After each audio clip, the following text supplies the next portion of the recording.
Let's consider another alkylation reaction. In this case, we're doing still nucleophilic substitution, but now we're going to alkylate an alpha carbon. And what is an alpha carbon? An alpha carbon is the carbon next to a carbonyl. So let's draw up an example of this. First, we'll need a carbonyl. So I've chosen this ketone, it's 3-pentanone. And we're going to add an alkyl halide. And if we do this, we will get no reaction.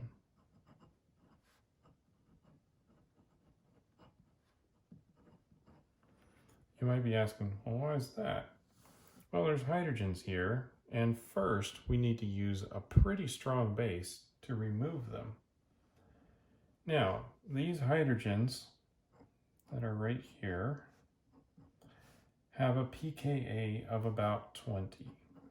So it's possible to remove them, but we will need a fairly strong base to react with them.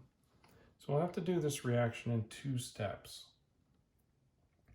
First, we'll deprotonate one of these hydrogens. That will generate a nucleophile here, and then we'll add our alkylating agent, and then the reaction will proceed to the product. So what we actually need to add here is we'll have to do this in 2 steps. First step, we will use sodium hydride. And this is a pretty strong base, and it will be able to deprotonate one of these protons. Either side, doesn't really matter. And we'll use THF as the solvent. Nice polar aprotic solvent. We'll need an aprotic solvent because otherwise this base would be destroyed in a protic solvent. And then step 2, we'll add our alkylating agent. And when we do it in this way, we will get the product. We'll substitute an alkyl group right on one of the alpha carbons. So how does this actually work? Let's look at the mechanism to find out. So we've got our hydrogens here, and we'll have our hydride come in and deprotonate one of those hydrogens. So I've got a negative charge on the hydrogen here.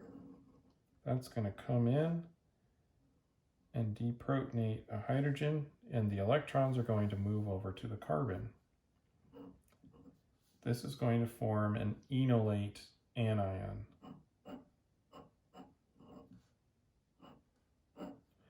So we've got a couple of electrons there, and it's got a negative charge because of that. Now, this is called an enolate.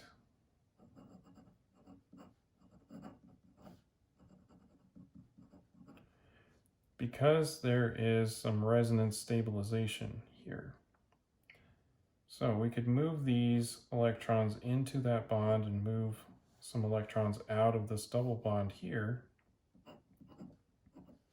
Draw resonance arrows up. Now we'll have a negative charge up on the oxygen. We'll have a double bond in here.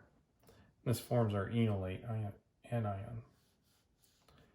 And of course, we also have some hydrogen gas that is going to bubble out of the solution. Next, once we have our enolate anion, we will be able to use that as our carbon nucleophile.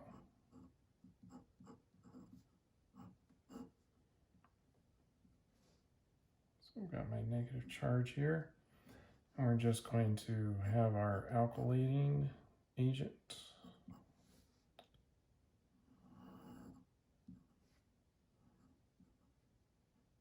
We'll do a little SN2 reaction on this.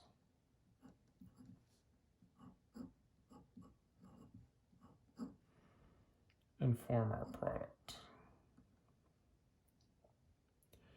So this is an interesting reaction that we can use with either ketones or aldehydes.